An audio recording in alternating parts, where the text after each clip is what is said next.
So, hi everybody. I'm here with Donna, who's in Burundi, and I've just worked out that we can actually Zoom each other, which is really exciting.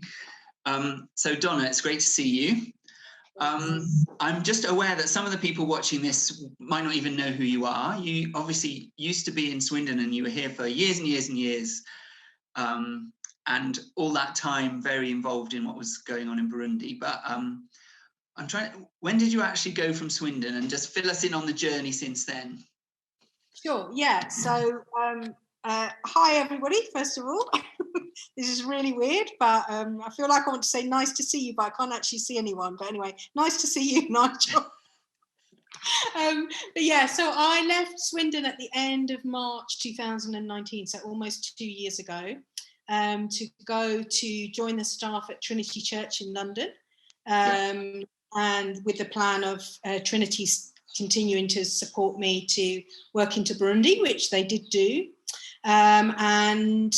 But God seemed to have kind of other ideas during that time and began to speak to me, and some circumstances and things changed. And to cut a long story short, I ended up going to the Isle of Wight to join Mark Thornett's church, Apex in the Isle of Wight, moving at the end of October 2019. So, but really my main focus, really ever since I have left Gateway, is continue to be Burundi, being in and out of Burundi often, and the work that we're doing here, which for those that don't know is church planting. So we now have a church with about 300 people or so, Citygate Church, Bujumbura.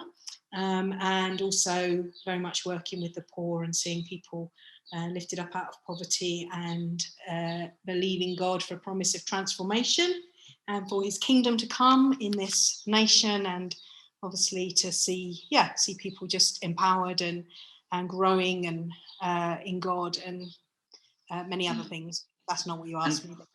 No, that's great. No, that's the next question covered as well. That's brilliant. Yeah. But you've been there permanently, since September, haven't you? Yes. Are you kind of there for good now, or what's the plan? Yeah, I think so. So yeah, I managed to get back into the country in September, and obviously with travel restrictions and everything in our new COVID world, I have been here ever since. And but even before COVID, had actually been feeling that God was saying it was time to be based here, and kind of go in and out of other places from here, rather than what I was doing before, which was kind of based in the UK and in and out of here and other places. So it's kind of shifted emphasis really, which feels really right to be here. It's, it's had its own challenges, but in terms of just being able to obviously, build stronger relationships and just a sense of consistency, really, it's much easier being here on the ground than it is in and out all the time. So, I know just from following the story of years and years, there's always so many different challenges on the ground there. But like right now, what are your main challenges? What are the main things you're facing in terms of all the stuff that you're doing?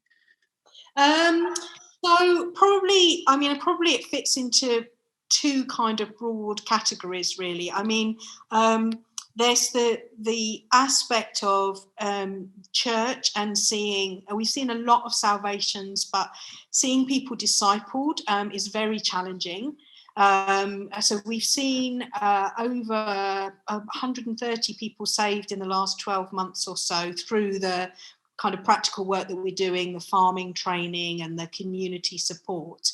But it's a massive challenge to disciple those people, partly because our team is quite small, but we're not able to legally gather people without permission.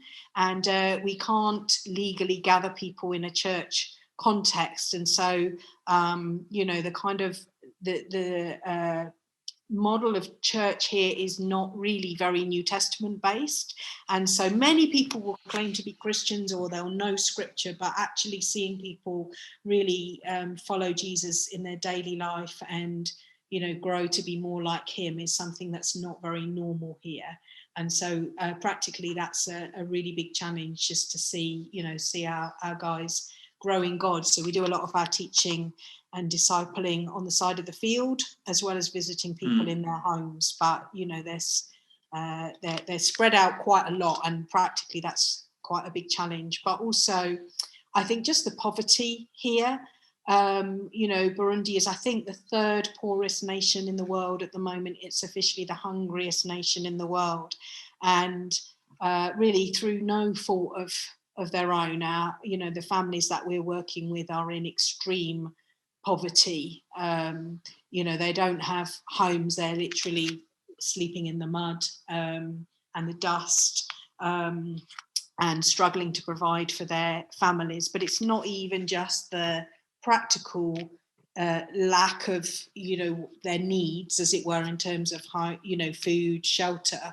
It's the mindset that goes with it, and just the lack of value that they have for themselves because they're used to being treated as poor and despised. And so really a large part of what we really long to see is people just seeing themselves as God sees them, regardless of whether they're rich or poor or whatever. But obviously our focus is with the poor, and to know that see them valuing themselves and knowing that God really loves them and really values them. And so that's a long process. It's something that doesn't happen overnight. But we are seeing real change in people. And so a minute ago you were just telling us a couple of amazing stories just of things that have happened recently. So why don't you can you tell those stories again, because it's just so good to hear some of the fruit, the success, if you like. Yeah, sure. Okay, so the first one, so one of our guys is called Vincent, and we first met Vincent in a camp that our families were in. So we're supporting about 200 families that we've been supporting since they had been put in a camp 6 years ago, and they didn't have food, they didn't have shelter or anything, and they were really in despair. And we met them and we started to support them in the camp. They weren't allowed out, but we were sending in food and things. And then the camp was dispersed and broken down, and the people were dispersed, but they found their way back to us, and we were able to start teaching foundations for farming with a small group, and continue to be committed to the families, really giving a lot of crisis support with food every month, milk for the children, and standing with them alongside trying to introduce the farming with the aim of them being able to feed their own families. Anyway, with Vincent, when the camp had been broken up, once we'd managed to gather everybody back together again, we continued to give food month by month. And Vincent recently called us to his house, and he was there with his wife, and he'd asked the team to come, and he said, I really want to share something with you. And we were all a bit thinking, what's coming? Anyway, we went into his house, and he gave us each a bottle of water, which is astounding here. Our guys don't have access to clean water at all. So to be given a bottle of water, he'd obviously bought that for us.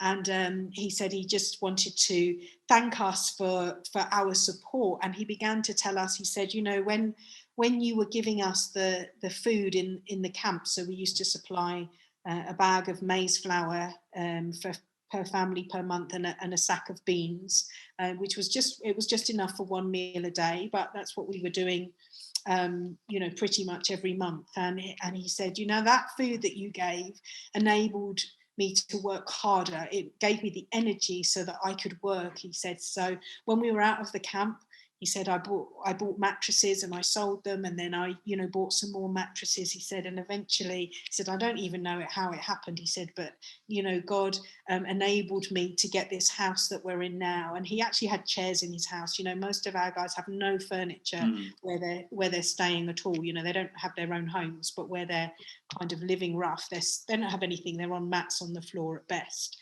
And he had chairs, and he just said, he said, this is because of the support that you gave, and because God is a God of miracles. He said, I don't really even know how it happened, but thank you. And he said, you used to share with us, in the camp, Psalm 113, how God's heart is Yeah. to lift the poor out of the dust and off the ash heap. And he said, I really took hold of that, but it was difficult to believe, he said, but I took hold of it. And he said, and now, you know, we're in better circumstances, and we asked you to come here today because we wanted to thank you, but we also wanted to ask, can we give a gift to Citygate Church, which is our church, and presented us with an envelope which had 100,000 Burundi francs in, which is the equivalent of about £30. And I mean, that would be, you know, way more than a month's salary here, you know. I mean, just incredible. And as you can imagine, I mean, we were just, you know, we were so moved. And yeah, I think just really heartened that actually, you know, he had taken that support and now was giving back, you know. And he said, I want to give back now. It's like, wow, praise God, you know. Oh, that's amazing. So good to hear. Yeah. Yeah. So yeah, that's one of our stories. Yeah. And the other one, we have a lady called Maria Rose. She lives in our other community called Gatanguru, which is very poor. And she has a husband called Pierre, and he was a builder, and he was in an accident and had to have a leg amputated. And so obviously wasn't able to build anymore. So she was left thinking, well, how are we going to now provide, you know, for our family? They've got 5 children. So she had been doing embroidery that she would then sell. So she taught him to embroider, and she had seen our crops on the land in Gatanguru where we trained for our farming, and she'd asked if she could come and learn. So we'd taken her on to come and learn. And she very quickly grasped it, and we thought, gosh, this lady's quite amazing. And so we took her onto our trainers program, because we're training people alongside training people how to farm. We're also training people to train others. Yeah. And so she then became one of our trainers and would attend our training every week. And at the end of the year, we had a graduation ceremony for the 30 or so people that had completed the trainers training. And we were asking them to share testimonies of what Foundations for Farming had meant to them. And she stood up and she shared what had happened to her husband, and how, you know, she had then decided that she needed to be the one that was actually going to, you know, get the food for the family. And she shared how, unbeknown to us at that time, that she just started using the skills that we were teaching her through the farming, that she was using them on a scrap piece of land near the place that she was staying in. And she'd had amazing success with Foundations for Farming. And she turned around and she said, as for me and my family, we have said goodbye to hunger. And wow. Just another amazing story, really. So, yeah. And now we actually pay her now as one of the trainers training up others in Foundations for Farming. So, yeah, a couple of stories of. Oh, that's so cool. So. Really encouraging to hear. Yeah. And having been kind of involved with the journey in different ways at Gateway over the years, I think when we were talking about it recently, we're just really conscious that we've kind of lost touch a bit from a church point of view with the story a bit. So we just wanted to say sorry for, you know, not being there as much as we had been over the last couple of years, but we're like, oh no, we must get back in touch with Donna. We want to find out what's happening. And especially with all that's going on in the UK, it's really easy to kind of go heads down. And we're like, no, actually, there's a huge need out there, and I'm sure complicated by COVID as well. So we'd love just to use this moment to kind of get back and find out what's going on and get a bit involved again as a community here, really. So we really love to take up a special offering over the next few weeks. So I know there's always so many financial needs. And I know you said to us just now that you kind of around Christmas time really got to the end of your kind of resources once again. But what are the key financial needs that we can kind of contribute into at the moment that you've got there on the ground? Oh, thank you so much. I mean, that's just amazing, and Gateway really has a special place in my heart still, and here, you know, many of our friends here will say, how are our friends in Swindon? You know, they often ask Well, about. yeah, and it was some of us. I know there's obviously, I say we've been out of touch a bit, but obviously lots of people within Gateway have still followed what you've been doing and been in touch with you and everything. And I think a lot of people saw I think you posted a video, didn't you, of the guys in Burundi praying for us here in terms of everything that was going on, which was just kind of blew us away. Yeah, no, I mean, they were very moved. I mean, just to say on that, we just shared with them the rising cases and, the number of deaths and everything, and the hardship that it's caused, economically, and job losses and everything. And literally several of the people were very, very close to tears, and they're just like, can we pray for them now? It wasn't even instigated by us, which, so I think, they're used to being in crisis themselves, and actually they very easily relating to other people in crisis. So no, it's very genuine, and they've continued to pray since, actually. Which is amazing. Yeah. Anyway, sorry, what can we invest into? Yeah, okay, so thank you, that's amazing. So I guess there's some key areas, really. I mean, crisis support is still huge for us. We have 207 families on our crisis list. So the kinds of things that we are doing, we don't provide food on the scale that we did, because they are now learning to grow some of their own food, but they're not yet self-sustaining. But for those on our farming program, we provide them with 20 kilos of beans every month to help them, and that's because they come for 2 days training, which is 2 days that they're not able to work. And so it's crisis support because it gives them the food, but it's also actually investing in the long-term solution, which we believe, God's really spoken to us about foundations for farming, that there's going to be no more food shortages in this nation. And so, we're really committed to that, and that means that they can stay on the farming and that they've actually got the strength to work.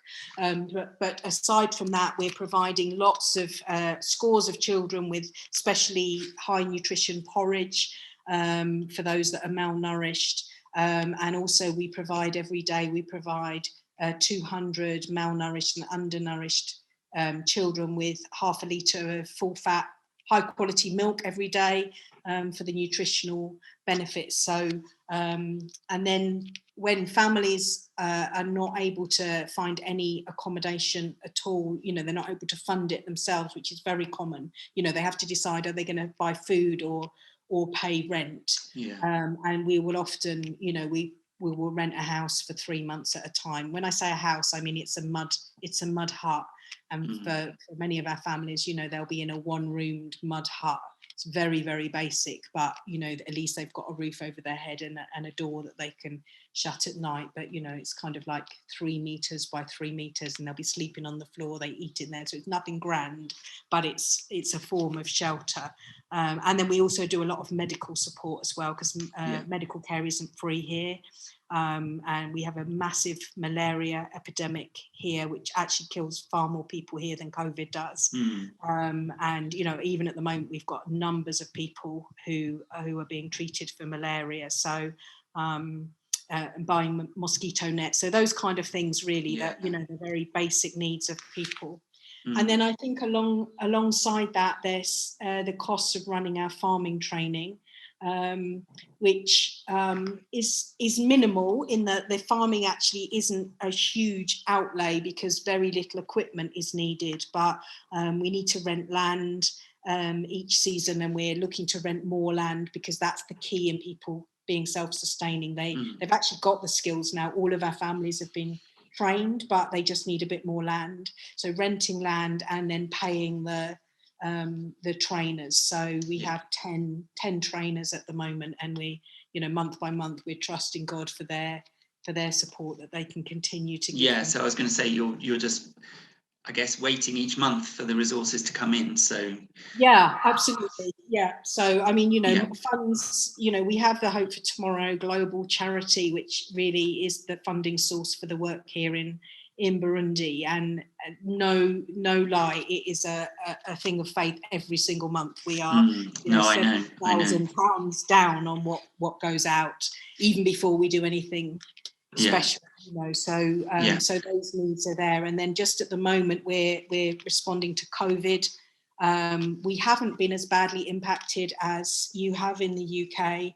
In fact, we had 2 months where there were no new cases, but over Christmas, people came in across the borders and brought COVID back in. And so there's been a sudden surge in cases here.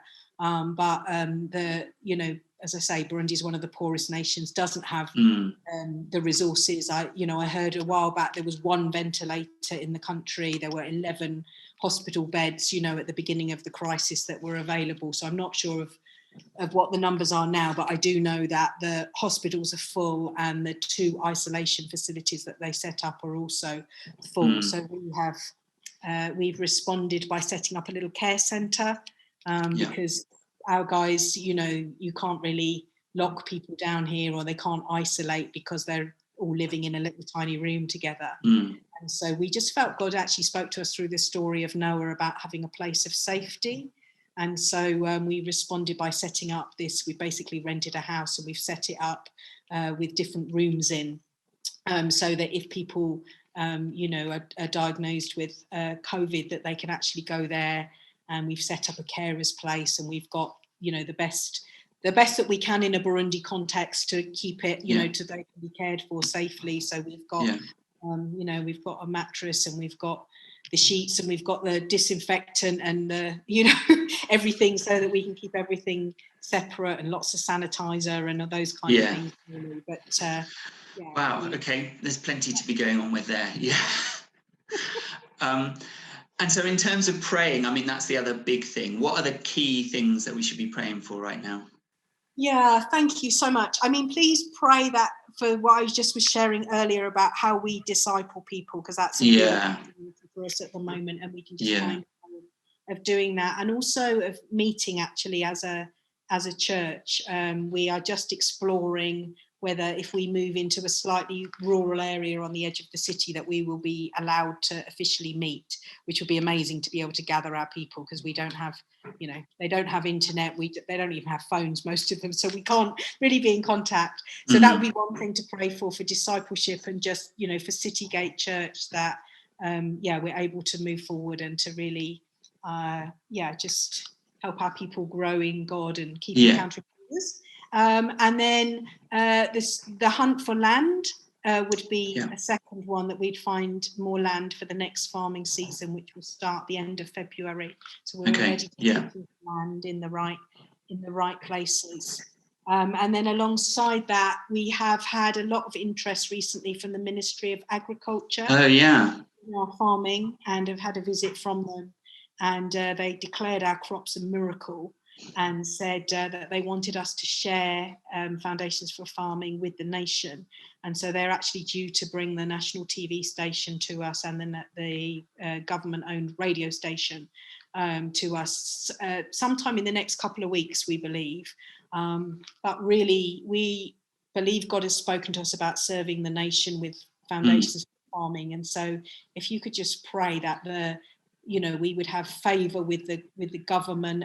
We've got a delegation of visitors coming to us that will be very high up people, just that we would be able to share God's heart really for, with them, that they would receive, not just the farming method, but that this is about doing things in God's way. And, it's not just another way of farming, but it's actually looking at how God designed things to run. And we would just have the right doors open at the right time, so that we can serve others more widely, now that our families have been trained. That would be great, those 3 things. Okay, cool. Yeah, definitely. Right, we'll do that. So good to catch up with you. We should probably stop there. We could go on for ages, I'm sure, and there's so much to talk about, but just wanted to bring people up to speed really, and we'll take up an offering and we'll be praying for you guys. What's coming up down the road, Donna? What are you sort of excited about this year? Or very excited about this Ministry of Agriculture visit that we just said, really, and about the sense of the prophetic just opening up before us. So that's definitely one good thing.